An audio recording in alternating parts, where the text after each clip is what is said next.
Ibiyinginginya abantu abathe bazokuzimasa inkonzo yesikhumbuzo yale ntshatsheli yehlabathi uZolani Lasbon Tete kwiholo ye-Orient Theatre izolo.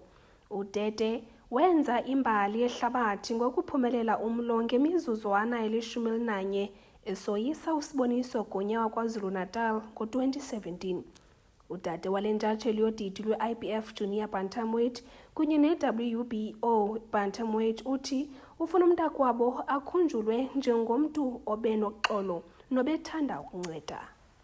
uZolani bawela akhunjulwe njengomntu obenoxolo nomuntu obethanda abantwana bemthanda umuntu okhathalayo.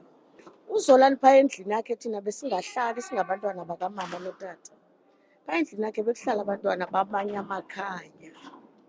Nangoku enzakalayo kwabanye abantwana phaa ebebathanda, ebathatha behlala phaa kuye, bencanyiwe emakwabo, besela besitshaya iziyobisi besenza yonke into, kodwa yena bebanqwanqwada.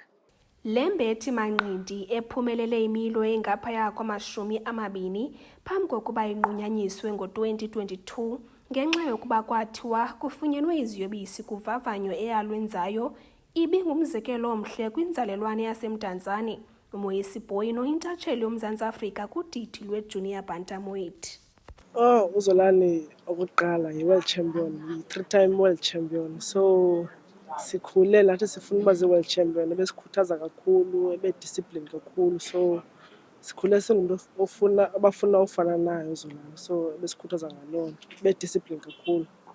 Umphathi kaTete, umlandeli Thengimfene uthi akakhange acinge ukuba endaweni yokuthetha ngomlo uTete beza kulwa ngenyanga yeNkanga uza kube ngoku ethetha ngaye njengomntu ongasekhoyo. Belts are important, records are important, titles are important, but eventually all of those things, they go into cabinets. Character is what remains. Zolani had a character. And what remains of Zolani is the story of a young man from Tanzania who dared to believe that the world was not too big for him.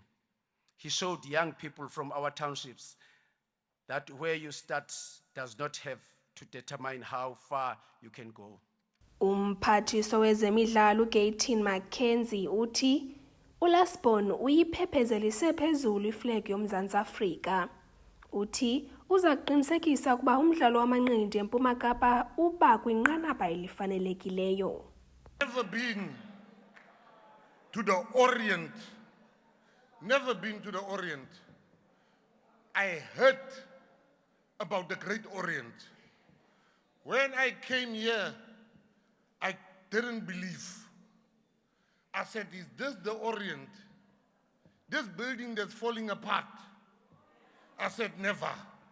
Not while I am the Minister of Sport, Arts and Culture.